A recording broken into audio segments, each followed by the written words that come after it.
அனைவருக்கும் வணக்கம். Welcome back to spicy box Tamil. இன்றைக்கி என்ன ஸ்பெஷல்னு பார்த்தீங்கன்னா சிந்தாமணி சிக்கன்.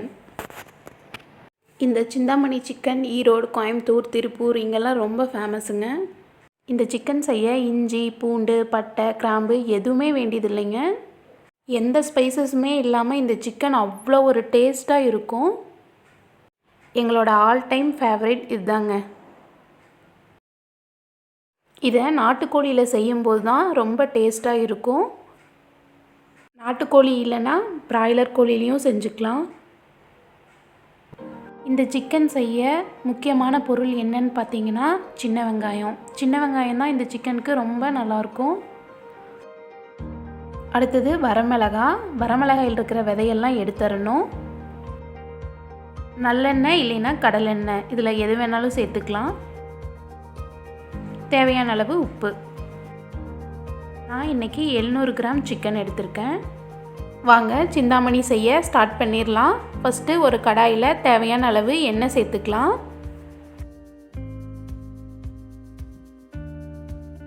எண்ணெய் கொஞ்சம் ஜாஸ்தியாகவே சேர்த்துக்கோங்க. எண்ணெய் காஞ்சதும் அதில் நறுக்கி வச்ச வெங்காயத்தையும் கருவேப்பிலையும் சேர்த்துக்கலாம்.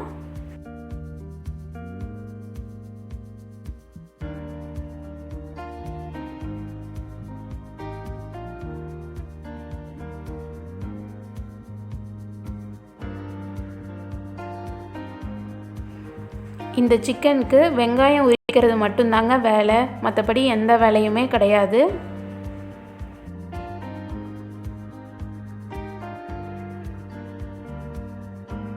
வெங்காயம் நல்லா எண்ணெயில் வணங்கிடணும். அடுத்ததாக நம்ம விதையெடுத்து வச்சுருக்கிற வரமிளகாயை சேர்த்துக்கலாம்.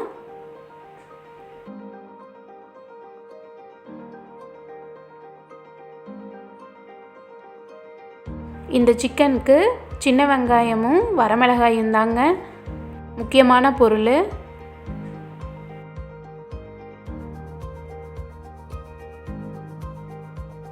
ஒரு கிலோ சிக்கனுக்கு நல்லா காரமாக இருக்கிற மிளகாயாக இருந்ததுன்னா 8 to 9 மிளகாய் கரெக்டாக இருக்குங்க.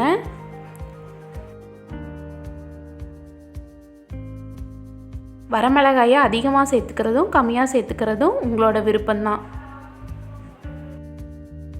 சிந்தாமணி சிக்கனுக்கு எப்பவுமே சிக்கன் ரொம்ப சின்ன சின்ன பீஸாக பாக்கு சைஸில் இருக்கணுங்க. அப்போ தான் ரொம்ப டேஸ்ட்டாக இருக்கும். இப்போது வதங்கின வெங்காயத்தோட சிக்கனையும் சேர்த்தியாச்சு. நல்லா கிளறி விட்டுக்கலாம்.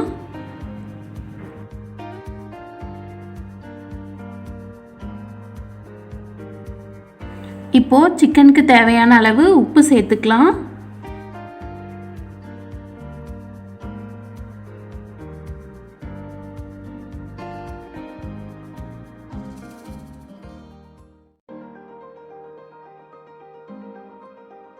உப்பு மட்டும் போதுங்க, மஞ்சத்தூள் தேவையில்லை, வேணுனாலும் சேர்த்துக்கலாம்.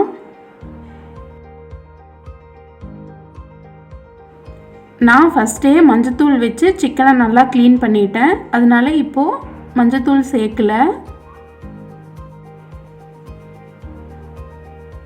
மஞ்சத்தூள் சேர்க்கலனா இந்த சிக்கன் நல்லா ரெட் கலரில் கலர்ஃபுல்லாக இருக்கும். உப்பு சேர்த்ததும் நல்லா சிக்கனை கலரி விட்டு மூடி வச்சிடலாங்க. இந்த சிக்கனை அப்பப்போ ஓப்பன் பண்ணி கலரி விட்டுக்கலாம். சிக்கனே தண்ணி விடுங்கிறதுனால நீங்கள் தண்ணி எதுவும் சேர்த்துக்க வேண்டாம். பாருங்கள், சிக்கனே இவ்வளோ தண்ணி விட்டுருக்குது.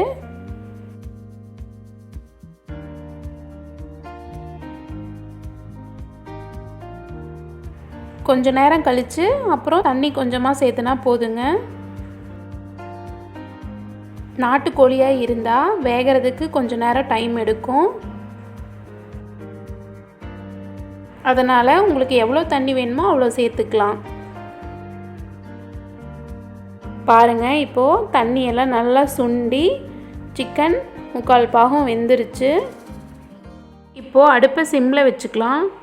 இப்போது சிக்கனை நல்லா நசுக்கி பார்த்தீங்கன்னா வெந்திருக்கிறது தெரியும். இந்த மாதிரி இருந்ததுன்னா நல்லா வெந்துருச்சுன்னு அர்த்தம். இப்போது ஸ்டவ் ஆஃப் பண்ணிடலாம். நம்ம சிக்கன் கிரேவியும் ரெடி ஆயிடுச்சு.